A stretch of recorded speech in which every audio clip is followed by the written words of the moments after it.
नमस्कार दोस्तों, GK. पप्सा YouTube channel में आपका हार्दिक स्वागत है। दोस्तों, आज हम इस वीडियो में यूजीसी नेट एग्ज़ाम के अपडेट को लेकर बात करेंगे।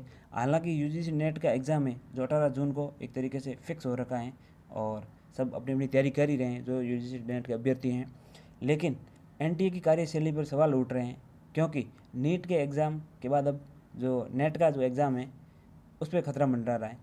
क्योंकि नीट के एग्ज़ाम में पहले पेपर पे ही डाउट था, पेपर हुआ तो उसी समय मतलब एक तरीके से आवाज़ें उठने लग रही थी, खबरें आने लगी थी, पेपर आउट हुआ है, पेपर में धांधली हुआ है, कुछ सेंटर पे जो सिटिंग हुई है।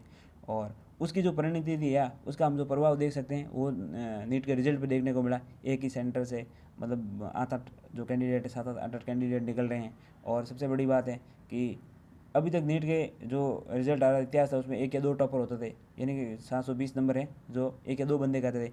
अब तो 60 प्लस लोगों के आ रहे, 67 68 लोगों के भी ये आ रहे। और इसमें धांधली भी बड़ी स्तर पे हुई है। तो एनटीए की जो है एक तरीके से कार्यशैली पर सवाल उठने लगे हैं, क्योंकि एनटीए ही है जो हमारे भी नेट का एग्ज़ाम करवाएगा। तो अब जो संस्था एनटीए या जो एक तरीके से इंस्टीट्यूशन है वो एग्ज़ाम करवाएगा, उसकी कार्यशैली पे सवाल उठ रहे हैं और नेक्स्ट एग्ज़ाम होने वाला है। तो हमें हमारे भी मन में कहीं ना कहीं सवाल उठ रहे हैं कि क्या नेट में पारदर्शिता रहेगी, इतनी ट्रांसपेरेंसी रहेगी कि नहीं रहेगी इस एग्ज़ाम में। तो और हाल ही में सुप्रीम कोर्ट ने भी एक तरीके से नीट यूजी काउंसलिंग जो अभी ये रिजल्ट आया उसकी काउंसलिंग होने वाली उस पर रोक लगा दी है। तो सुप्रीम कोर्ट ने अगर इसमें इंटरफेयर किया है तो मामला बहुत गंभीर है।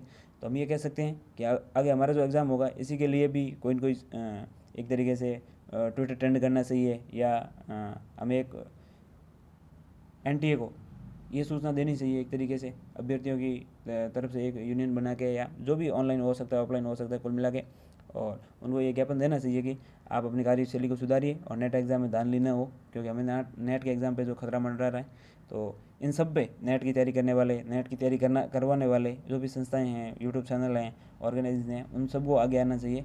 और कोई ट्विटर ट्रेंड वगैरह करवाओगे, उसमें सूचना दोगे तो हम भी उसके साथ जुड़ेंगे। और मैं नेट के अभ्यर्थियों को भी यही कहूँगा कि आप इसमें एक तरीके से आवाज़ उठानी चाहिए, क्योंकि एग्ज़ाम अभी एडमिट कार्ड भी आए नहीं है और बाद में पता नहीं क्या होगा। अगर टाइम पे ये इस खतरे को दूर कर दिया जाए तो सही है। लेकिन जो आज नीट में हो रहा है, एक पेपर में भी हुआ था और नेट में भी रिजल्ट में भी हुआ था, तो कल को नेट का एग्ज़ाम भी 18 को, तो कहीं ऐसी कोई दुर्घटना न देखने को मिले। मेहनत करने वाले अभ्यर्थियों का जो है सपने वो एक तरीके से न टूटें और उनके साथ कुटराघात ना हो। बाकी देखते हैं आगे क्या अपडेट आता है। फिलहाल तो ये ऐसा लग तो रहा है कि भाई एनटीए की कार्यशैली पे सवाल उठ रहे हैं, तो इन पर कुछ सुधार करने की ज़रूरत है। नहीं तो नेट की तैयारी करने वालों को भी कहीं ना कहीं डर तो लग ही रहा है। बाकी अब देखते हैं आगे क्या होता है। उम्मीद करते हैं कि ऐसा कुछ ना हो और पेपर अच्छे से हो।